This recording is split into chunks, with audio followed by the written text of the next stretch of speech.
Welcome back to this year's edition of Horror Through the Decades. First up is 1979 classic Tourist Trap, directed by one David Schmoeller, who is most famous for also directing Puppet Master. And, spoiler alert, that's also coming up. So, a little synchronicity there. Didn't know I was doing that when I picked the movies for Horror Through the Decades. But hey, sometimes things happen. Notable cast in the movie. We've got Chuck Connors, who was in Soylent Green, Flipper, Old Yeller, Rifleman.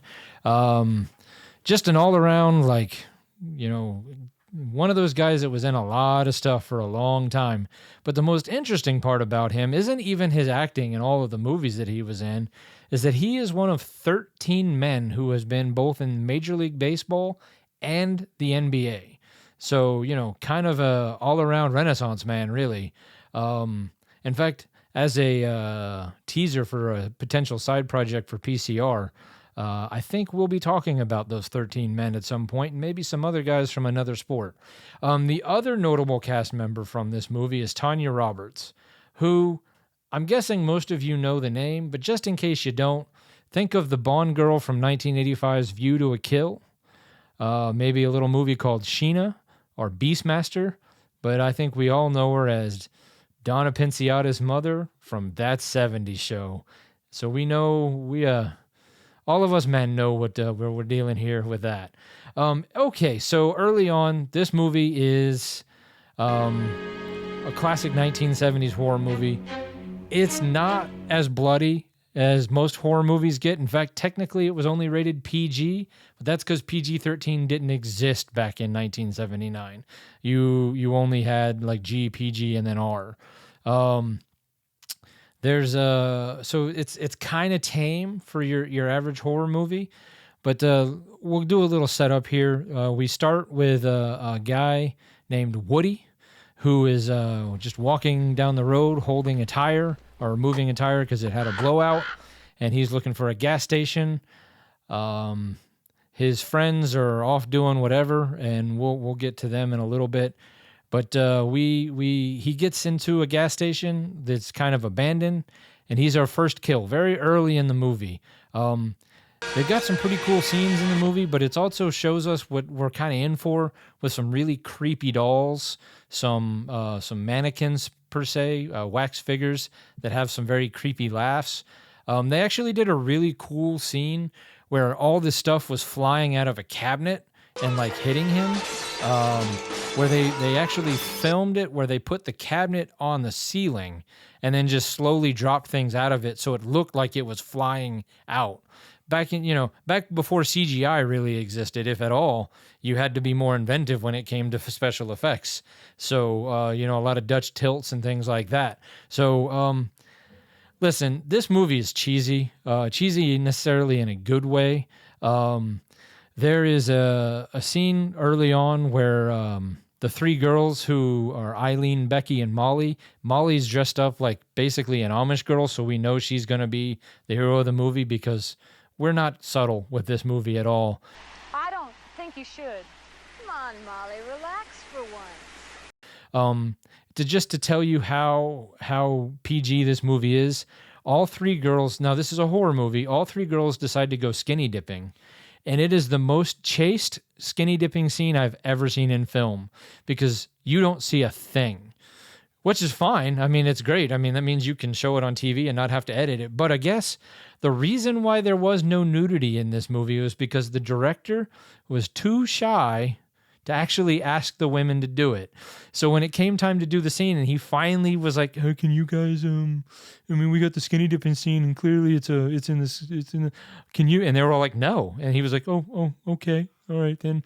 But yeah, so odd, but whatever, it works. I mean, you don't need to see something in every movie. Like I thought it was interesting. Chuck Connors plays what we're going to discover, he is the villain of the movie. We meet him first as Slauson, a big country bumpkin, who is just full of information. There's some really good scenes. There's a scene about an hour and 3 minutes in where he, as Davy, who is the killer, and Slauson have soup with each other because Slauson somehow has psychic abilities or telekinetic abilities that never once do they discuss in the movie where he got them, how he got them, but he has decided to kill people and turn them into wax figures. Which, you know, hey, if you gotta have a hobby, you gotta have a hobby.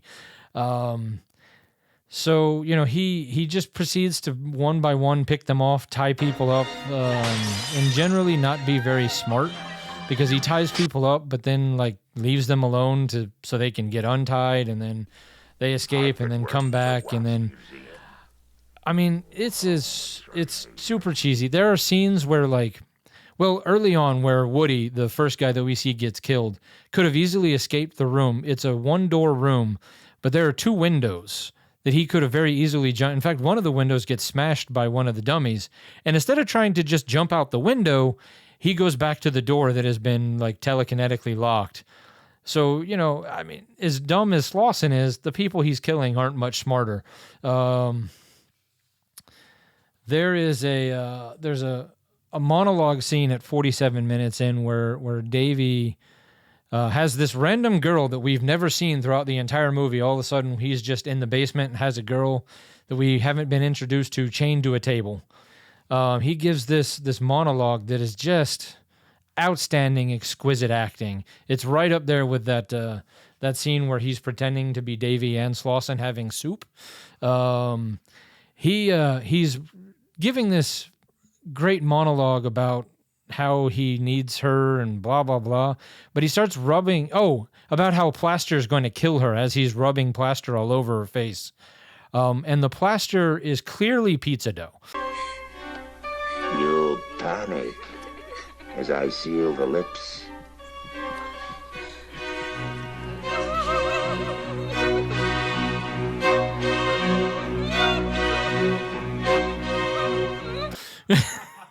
It's like so obviously not plaster. And when I was doing research on the movie, they're like, yeah, no, that's what it is. It's pizza dough. But he's talking about how as he's rubbing the plaster, he's like, feel the heat of the plaster. Like as it's getting hotter, you're losing this and you're going to die. And so he somehow is turning all these people that he's killing into wax figures. It really, there's a bunch of exquisite acting from this Chuck Connors individual who, you know, obviously we've had a lot of encounters with because, you know, I mean, I'm sure at some point in our life we've seen or have experienced Soylent Green or Flipper or Old Yeller or you know, we had fathers who were obsessed with the Rifleman TV show. His IMDb is extensive. We've encountered him somewhere in the past. He's just one of those guys. This movie, I think, really allows him to shine in a weird way, really kind of flex his creepy muscle. You know, I can't say, you know, I know I've seen him in other stuff, but, you know, I can't think off the top of my head. So I don't know if this is just the kind of person that he is or if he was just like, I'm going to have fun here. Because, I mean, it's fun. So no reason whatsoever he's become obsessed with Molly, the goody-goody, the one who's dressed up like an Amish girl. You know, Tanya Roberts is walking around wearing Daisy Dukes and a halter top, and then there's a part of a best friend group with the three girls. One girl gets killed so early that you don't even remember her name or the fact that she exists. The other one is walking around like basically wearing an Amish headdress and you know, but you know, whatever. She starts to hallucinate, which gives us a great little bit of trivia. As she's hallucinating, there's this woman who reaches down and like feeds her tea or gives her tea. And then like she leans back and you realize it's just a wax figure. So it's just a hallucination. The lady who played the not wax figure, the lady giving the tea, was actually David Schmoeller's wife at the time. And he cut all of her lines. She was supposed to have lines, and she apparently never forgave him for that because she had the two lines in the movie and he cut them. So mental note for all you wannabe directors out there: if you cast your wife and you want to keep her your wife, don't cut her lines. So as I said, they have telekinetic powers that they never once discuss.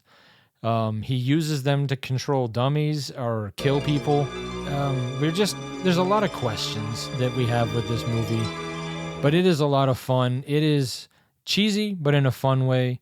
It's ridiculous. It's relatively bloodless and creepy, but not gory.